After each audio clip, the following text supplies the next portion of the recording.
दोस्तों, आप सुन रहे हैं काली कोठी। आज मैं आपके लिए लेकर आया हूँ कि ऐसी डरावनी दास्तां जिसे सुनकर आपके रोंगटे खड़े हो जाएंगे। कहानी का नाम है शमशान की घंटी। तो चलिए अंधेरे और सन्नाटे की उस दुनिया में मेरे साथ कदम रखिए। हमारे गांव के बाहर पुराने बरगद के पेड़ों के बीच एक शमशान था। बहुत बड़ा नहीं, लेकिन इतना पुराना कि कोई भी वहाँ रात को जाने की हिम्मत नहीं करता था। शमशान के बीचों बीच एक टूटा फूटा मंदिर था।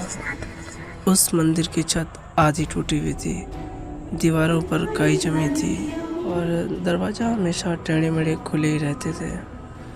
लेकिन उस मंदिर में एक अजीब चीज़ थी, एक पीतल की घंटी। घंटी इतनी बड़ी कि अगर कोई उसे बजाए तो आवाज़ दूर दूर तक जाए। गांव वाले कहते थे ये घंटी कोई इंसान नहीं बजाता है, ये अपने आप बजती है, वो भी रात के ठीक 11 बजे। कहा जाता है कि ये घंटी आत्माओं को बुलाती है। जिस दिन कोई नई चिता जलती थी उस दिन उसी रात घंटी ज़रूर बजती थी और अगर कोई उस आवाज़ के पीछे गया तो फिर कभी लौट कर नहीं आया। बचपन से मैं भी ये सब सुनता आया था। सच कहूँ तो मुझे डर भी बहुत लगता था, लेकिन कहीं ना कहीं मन के अंदर एक जिज्ञासा भी थी। मेरा पहला अनुभव, एक रात मैं अपने दोस्तों के साथ तालाब के पास बैठा था। गर्मी की रात थी और हवा अजीब सी नमी थी। दूर से एक घंटी की आवाज़ आई। हम सब सुन रह गए। ये वही घंटी की आवाज़ थी। रात के ठीक 11 बज रहे थे। हम सब एक दूसरे का चेहरा देखने लगे। मेरा दोस्त राजेश बोला, चलो चलते हैं, असली है या झूठ, चलो देख के आते हैं। दूसरा दोस्त रोहित तुरंत बोला, पागल हो गए हो क्या, वहाँ जाकर जिंदा नहीं लौटोगे। सब डर गए, लेकिन मेरे अंदर एक अजीब खिंचाव था। ऐसा लग रहा था जैसे वो घंटी मुझे बुला रही हो। उस रात तो मैं नहीं गया, लेकिन मन में ठान लिया कि मैं एक दिन ज़रूर देखूंगा उस घंटी की सच्चाई। कुछ दिन बाद गांव में एक बूढ़ी औरत की मौत हो गई। रात को उसकी चिता उसी शमशान में जलाई गई। मैंने तय किया आज रात में अकेला जाऊंगा। आधी रात को हाथ में टॉर्च और जेब में अगरबत्ती रखकर मैं शमशान की ओर बढ़ा। रात बहुत सुनसान थी, सिर्फ झिंगुरों की आवाज़ आ रही थी। कभी कभी दूर से कुत्तों की भौंकने की आवाज़ सुनाई देती। जैसे जैसे मैं पास पहुंचा, हवा ठंडी होने लगी। अचानक ऐसा लगा जैसे कोई पीछे चल रहा हो। मैंने टॉर्च पीछे घुमाई, कोई नहीं था।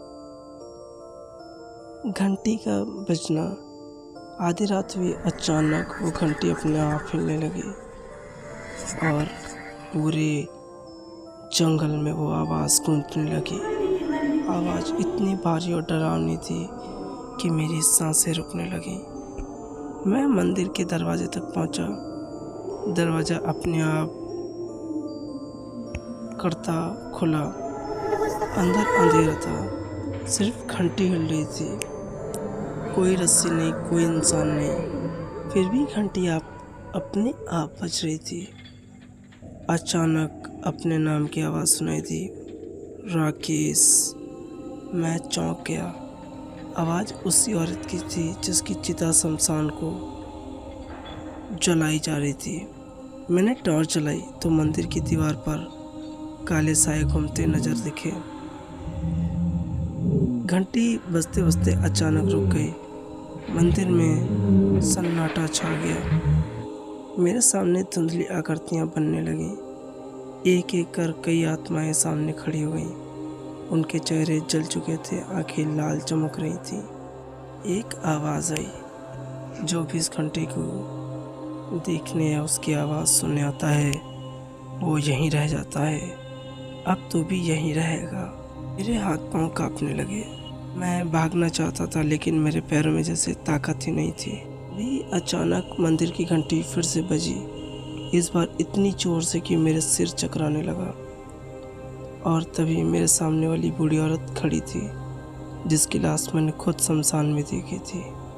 वो बोली, ये घंटी साधारण नहीं है, ये श्रापित है। सदियों पहले एक पंडित रहता था, उसने काला तंत्र किया और इस घंटी में आत्माओं को बांध दिया। जब जब कोई नई चिता जलती तो घंटी अपने आप बज उठती और उस आत्मा को मंदिर में खींच लाती।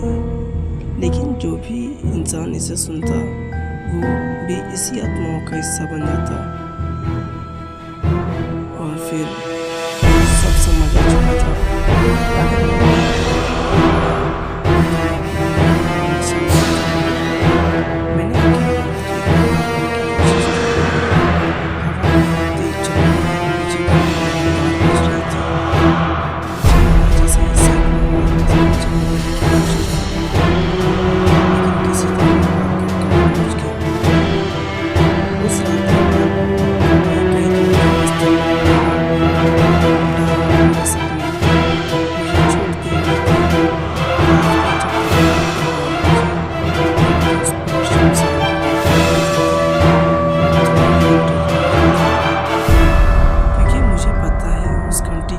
कोई इंसान नहीं बल्कि मरे हुए लोगों की आत्माएं बसाती हैं। दोस्तों, ये थी आज की कहानी शमशान की घंटी। अगर आपको ये कहानी पसंद आई तो चैनल को सब्सक्राइब करें और बेल आइकन ज़रूर दबाएं।